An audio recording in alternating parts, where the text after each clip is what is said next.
সংগ্রামের ছাত্র জনতা গত 16 বছরে এই অগ্রসরের বিরুদ্ধে কথা বলতে গিয়ে, প্রতিবাদের বিরুদ্ধে কথা বলতে গিয়ে ইসলামী ছাত্র শিবিরকে সবচেয়ে বেশি জুলুমের শিকার হতে হয়েছে। আমি কিছু ঘটনা উল্লেখ করতে চাই। 2013 সালে মাত্র 17 বয়সে চট্টগ্রামের আমির ইসলামকে সুস্থ অবস্থায় বাড়ি থেকে শেখ হাসিনার পেটুয়া বাহিনী ধরে নিয়ে গিয়ে নির্মম নির্যাতন করে তার চোখকে তুলে ফেলেছিল।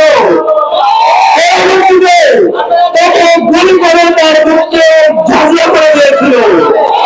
শহীদ আমির ইসলামের মতো শহীদ সাকিবকে শহীদ করেছিল ওই সময়ের প্রেসিডেন্ট হাসিনার গোয়েন্দা বাহিনী।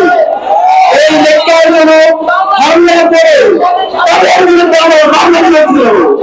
এবার যদি আমরা দেখি গত 16 বছরে সারা দেশে সকল ক্যাম্পাসে ইসলামী ছাত্র শিবিরকে নির্মম নির্যাতন নিষ্পেষণ করা হয়েছে।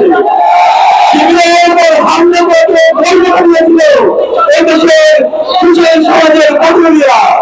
আমরা এই বন্ধ দেওয়ার বিরুদ্ধে স্বাধীন বাংলাদেশে আমরা তীব্র নিন্দা জানাচ্ছি।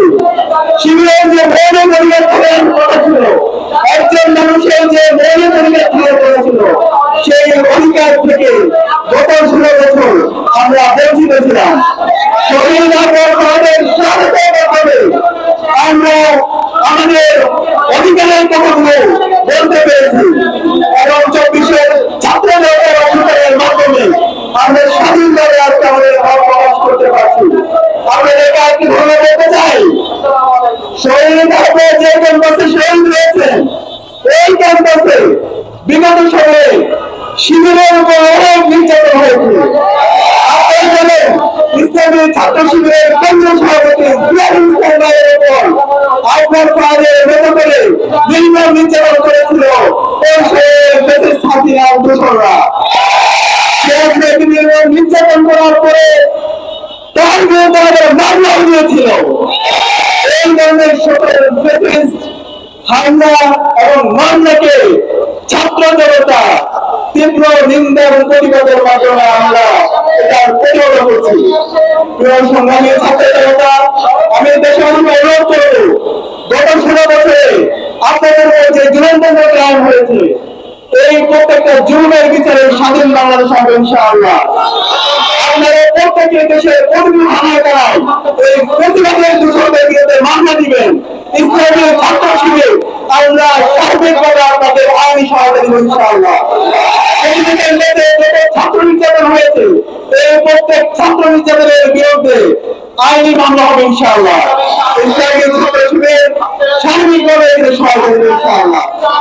সর্বশেষ এদেশের ছাত্রদেরকে আহ্বান করব, শহীদ আপনার যে উদ্দেশ্যে শহীদ হয়েছে সেই উদ্দেশ্যে আমাদের অটল থাকতে হবে। দেশের স্বাধীনতার সর্বমুখের পক্ষে ইসলামী ছাত্র শিবিরের কোনো আদেশ করবে না ইনশাআল্লাহ। আমরা দেশের স্বাধীনতা সার্বভৌমত্ব রক্ষার জন্য, দেশের অখণ্ডতা রক্ষার জন্য ইসলামী ছাত্র শিবিরের তৃণমূল থেকে কেন্দ্র পর্যন্ত সকল জনশক্তি দায়িত্বশীল জীবন দিতে প্রস্তুত।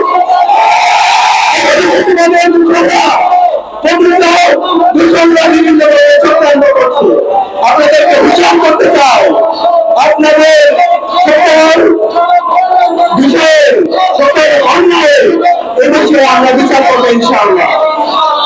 সর্বশেষ আপনাদের সবাই বলতে হবেন থাকবে, আমরা যেন সবাই মিলে নিরাপদ বাংলাদেশ করতে পারি।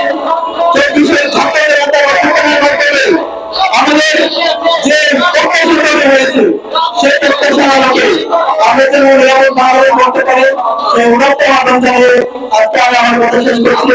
ইনকিলাব জিন্দাবাদ, বাংলাদেশের ছাত্র শিবির জিন্দাবাদ।